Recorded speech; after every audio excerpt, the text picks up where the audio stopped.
Hi everyone, Katie here. Welcome back to another layout video. Today I have some pictures from our recent trip to Alaska. I know this is my first video with these Alaskan pictures, but it is actually about halfway through our trip. We got to go hiking up to Laughton Glacier, which was absolutely spectacular. So I gessoed this piece of basil marshmallow cardstock, and I am going to do some mixed media on it. I start with just a packaging technique using my Distress Oxide in Salty Ocean and just kind of splatter it a little bit everywhere. I know this is just kind of the beginning base, so I'm just kind of going for it and not being super specific about it. I also use weathered wood. I think these two colors really complement the colors that are in my photos.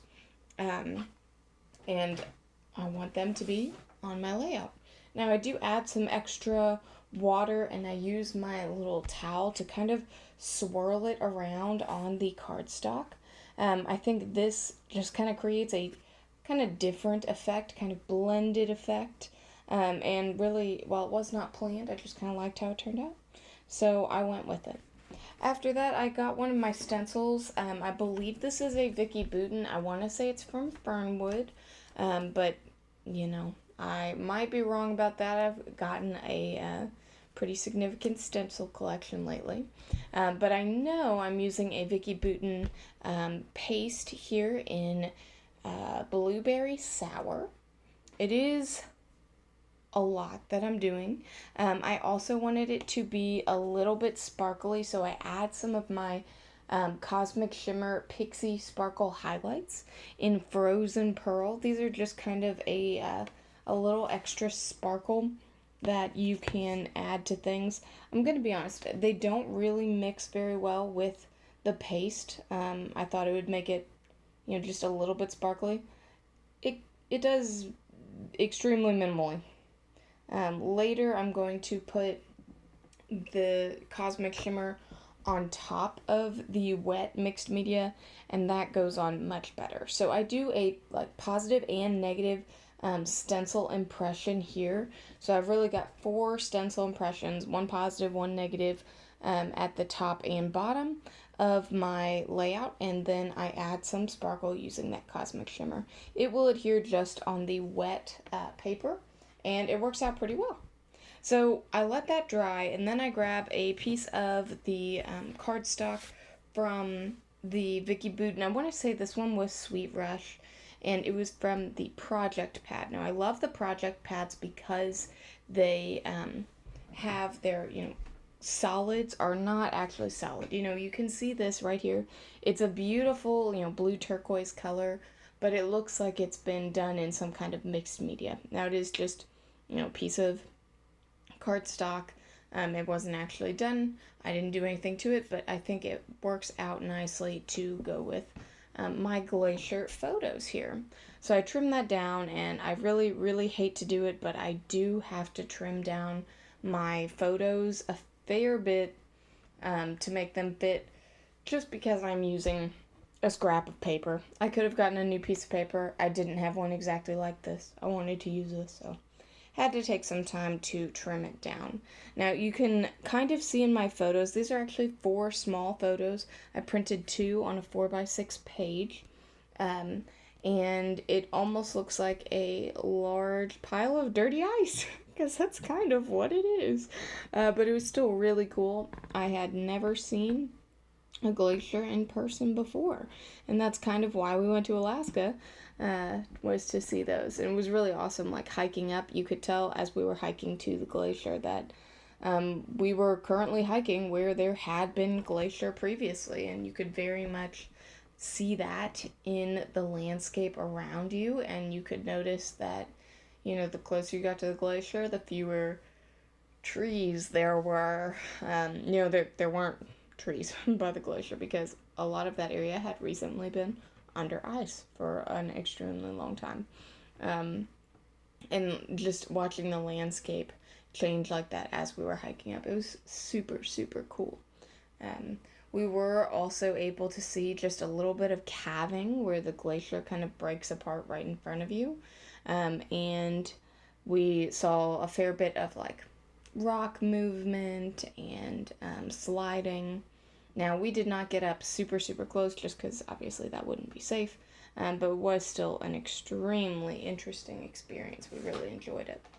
Now, adding a little bit more sparkle to my layout, I do outline my photos with my Jelly Roll sparkly pen, kind of to highlight, because I guess they're not really matted on this paper.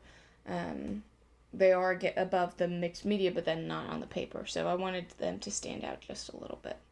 Now, in order to adhere this page of photos onto my mixed media, I do use my double-sided tape. It is very, very sticky, and it will stick on this dry mixed media. I have used it on wet mixed media.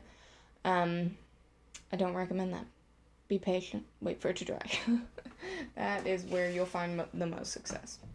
Now, I have these nice chipboard thickers. They are kind of a silver foiled look, and I thought they were perfect to go with kind of my ice theme that I've got going on this layout. This is the Laughton Glacier in Skagway, Alaska. So I'm spelling out Laughton. I was going to spell out Laughton Glacier, but I only had one G left. So I go with Laughton, and then I will write Glacier using my stamps, and I was going to use some black embossing powder as well. Now, these letters look great. They always do. Thickers always look great. Cardstock thickers do not stick. They just don't. Now, I'm putting them down really lightly, like not trying to get them to stick. But even if I could put a ton of bricks on top of that thing, and I don't think it would stick. So I have to use my nice little needle nose bottle of glue. I am just using Elmer's school glue in this tiny bottle, and it gets the job done. It's non-toxic. I am sure there are better glues out there, but probably not at a better price. So this works well for me. And I only use it, periodically for things like gluing down my chipboard thickers here. It does, though. It's nice because it at least gives me time to kind of readjust and spread out my letters and things like that as needed. Now, I'm letting that dry, so I kind of step away from the title for a minute, and I just use my black Jelly Roll pen to do some journaling down in the bottom right-hand corner. Now, usually this pen's pretty good. It did seem to struggle a little bit writing over top of the mixed media, but not a whole lot. Like, it's still very legible, except for my handwriting part. But, like, the actual pen writing is very legible, and I am able to, write whatever I want to write, and that works out. And my journaling is just about what I've mostly already said, how neat it was to see the glacier. There was definitely a noticeable temperature change as you got closer to it, so we had to put on some extra layers. And we were lucky enough to see some calving of the glacier. Now, obviously, there's a lot in the media about glaciers melting and everything. I am not trying to take a stance on that at the moment in this video. I just found it really interesting to see this glacier and watch what is naturally happening to it. Now, the last big piece that I'm doing is using my embossing stamp pad and some tiny letter stickers to spell out Glacier. Now, I use a Distress ink embossing pad. It's really tiny, but it's pretty new, so I expected it to be pretty juicy.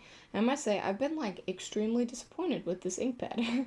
It does not seem to have a lot of embossing juice, so I'm wondering, let me know if you are an embosser. Let me know what embossing ink you prefer, because I may be in the market for some coming up soon. Or if you're into the re-inking or anything like that, let me know, because I'm looking for some suggestions. So just to put a few finishing touches on my layout here, I am going to dig through my stash and come up with a few little sparkles. Now, these sparkles that I'm getting out, I'm not 100% sold on, but you know what? Sometimes you just gotta go for it, and this was one of those times. They're actually a little teardrop shape. but I put 3 of those down just to add a little bit more texture to this layout.